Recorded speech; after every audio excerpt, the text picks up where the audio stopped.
Assalamualaikum warahmatullahi wabarakatuh. Perkenalkan, nama saya Anjali Oktaluita dari kelas 19A6, NIM 1902050212. Di sini saya akan menjelaskan sedikit tentang sistem urinaria. Sistem terjadinya proses penyaringan darah sehingga darah bebas dari zat-zat yang tidak dipergunakan oleh tubuh dan menyerap zat-zat yang masih dipergunakan oleh tubuh. Sistem urinaria terdiri atas ginjal, ureter, kandung kemih, dan uretra. Sistem urinaria terdiri dari sepasang ginjal, sepasang ureter, sebuah kandung kemih, dan sebuah uretra. Bagian-bagian ginjal yang pertama korteks, yang kedua medula, yang ketiga piramid, yang keempat kolumna Bertini, yang kelima papillaris Berlini, yang keenam pelvis, yang ketujuh kalik Miller, yang terakhir karik mayor.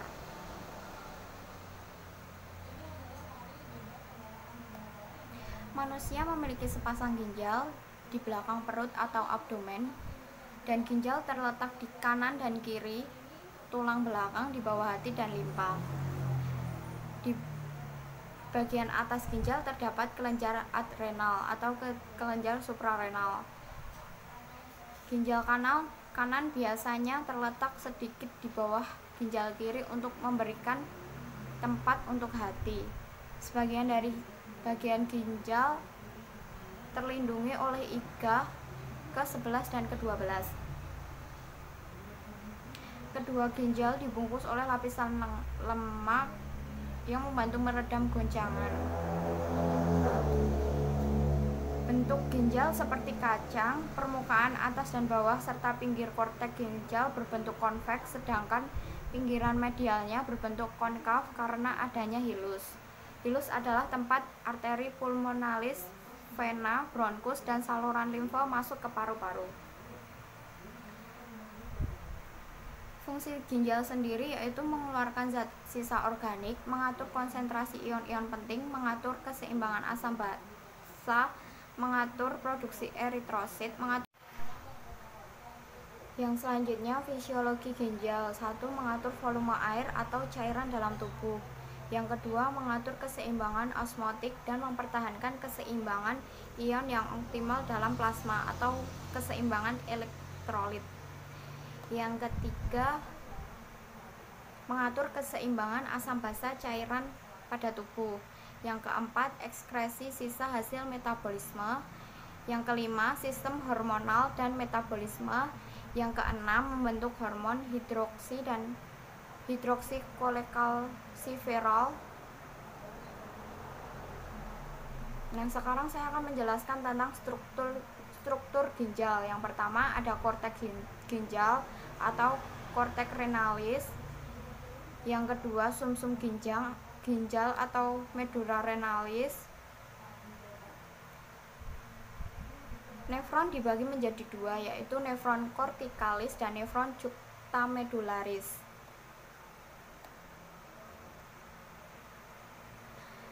Bagian-bagian nefron terdiri dari glomerulus, yaitu suatu jaringan kapiler yang berbentuk bola yang berasal dari arteriole afferent, berfungsi sebagai tempat filtrasi sebagian air dan zat yang terlarut dari darah.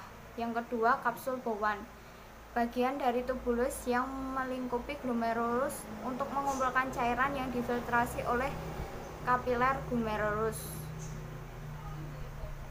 Tubulus terbagi menjadi tiga, yaitu tubulus proximal, lengkung Henle, dan tubulus distal.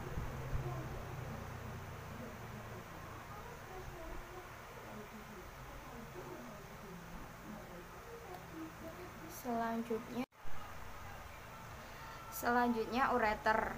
Ureter adalah tabung atau saluran yang menghubungkan ginjal dengan kandung kemih.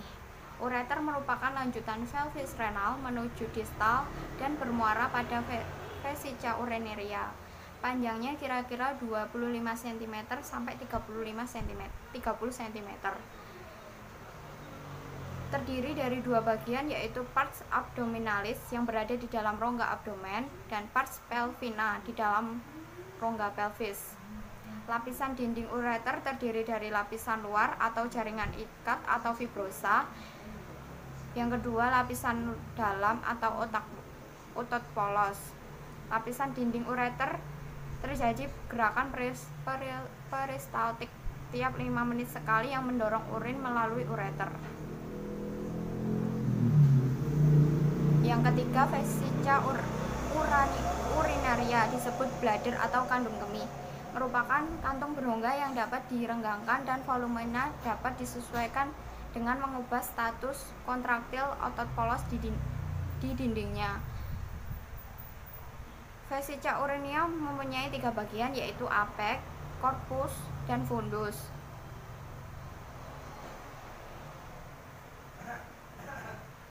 Yang keempat, uretra merupakan saluran sempit yang berpangkal pada kandung kemih, berfungsi menyalurkan air kemih keluar.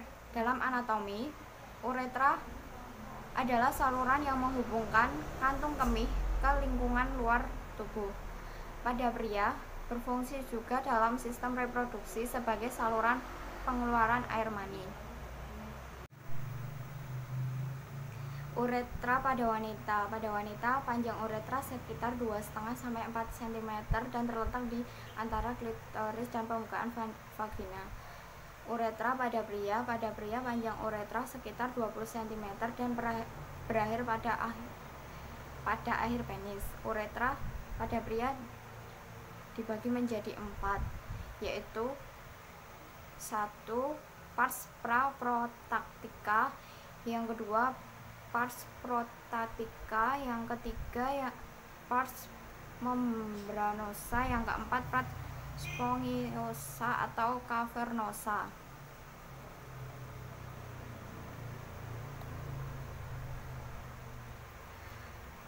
Nah, sekarang saya akan menjelaskan tentang proses pembentukan urin.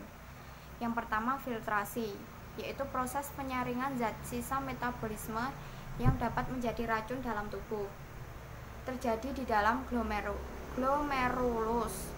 Hasil dari filtrasi adalah filtrat glomerulus atau urin primer. Yang kedua, reabsorpsi merupakan penyerapan kembali filtrat glomerulus yang masih mengandung zat-zat yang berguna bagi tubuh. Terjadi dalam tubulus constrictus proximal. Hasil reabsorpsi adalah filtrat tubulus atau urin sekunder. Yang ketiga, sekresi, proses pengeluaran zat sisa yang sudah tidak dipergunakan lagi oleh tubuh. Bila kantong kemih penuh, urin akan dikeluarkan oleh uretra. Selanjutnya, ciri-ciri urin yang normal, jumlah rata-ratanya 1-2 liter sehari, tetapi beda-beda sesuai jumlah cairan yang dimasukkan. Banyaknya bertambah pula bila terlampaui banyak protein dimakan. Warna urin yang normal yaitu bening oranye pucat tanpa endapan. Biasanya baunya biasa atau tajam. Berat jenis berkisaran dari 110 sampai 125. Fungsi homeostasis ginjal. Ginjal mengatur pH, konsentrasi ion mineral, dan komposisi air dalam darah. Ginjal mempertahankan pH dan pH plasma darah pada kisaran 7,4 melalui pertukaran ion hidronium dan hidroksil. Akibatnya urin yang dihasilkan dapat bersifat asam. Nah, selanjutnya saya akan menjelaskan tentang penyakit-penyakit dalam sistem urinaria.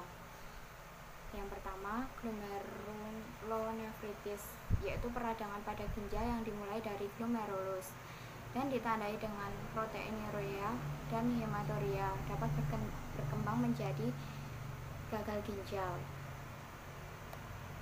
Yang kedua, sindrom nefrotik, suatu sindrom yang terjadi akibat berbagai penyakit yang menyerang ginjal.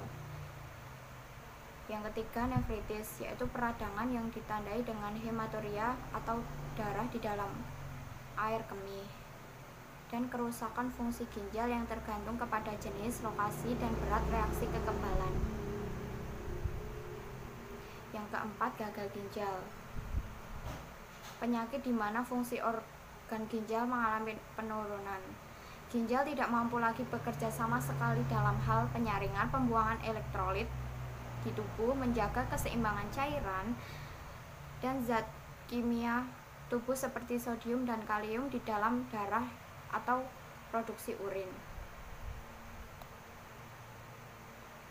Ciri-ciri gagal ginjal yaitu kepala pusing, sulit berkonsentrasi, rasanya gatal yang berlebihan atau kulit kering, sesak nafas, tubuh menggigil, sakit di daerah pinggang, kencing sedikit atau kencing darah.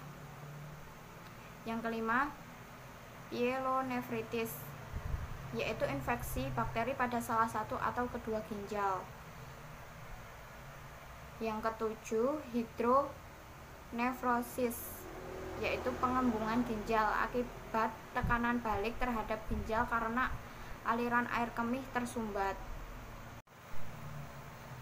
8. Batu ginjal, massa keras seperti batu yang berbentuk sepanjang saluran kemih dan menyebabkan nyeri, pendarahan, penyumbatan aliran kemih atau infeksi.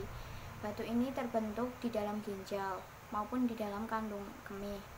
Proses pembentukan batu ini disebut urolithiasis. Selanjutnya, vesicoureteral reflux, aliran balik urin dari kandung kemih ke ureter karena kelemahan sambungan vesicoureteral dapat menyebabkan pembesaran ureter dan ginjal. Yang ke-10, cystitis, yaitu radang kandung kemih disebabkan oleh infeksi bakteri, penggunaan alat semprot pembersih genital wanita, dan penggunaan tabung kateter dalam jangka waktu yang lama. Yang ke-11, uretritis, peradangan pada uretra atau saluran kencing. Penyebabnya bakteri E. coli. Beberapa penyakit menular seksual seperti chlamydia,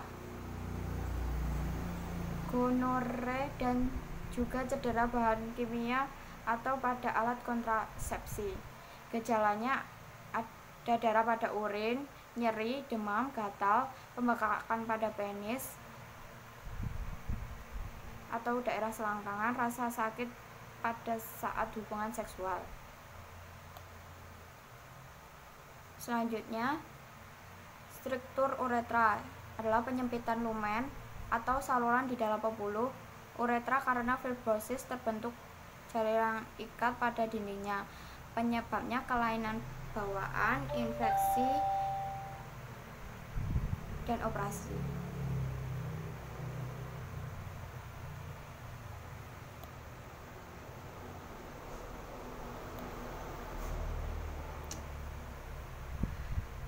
Selanjutnya, diagnosis dan perawatan pada penyakit sistem urinaria. Pengobatannya, yang pertama, hindari obat-obatan nephrotoksik atau obat yang mengganggu fungsi ginjal. Yang kedua, menyesuaikan dosis obat-obatannya. Yang ketiga, mempersiapkan terapi pengganti ginjal.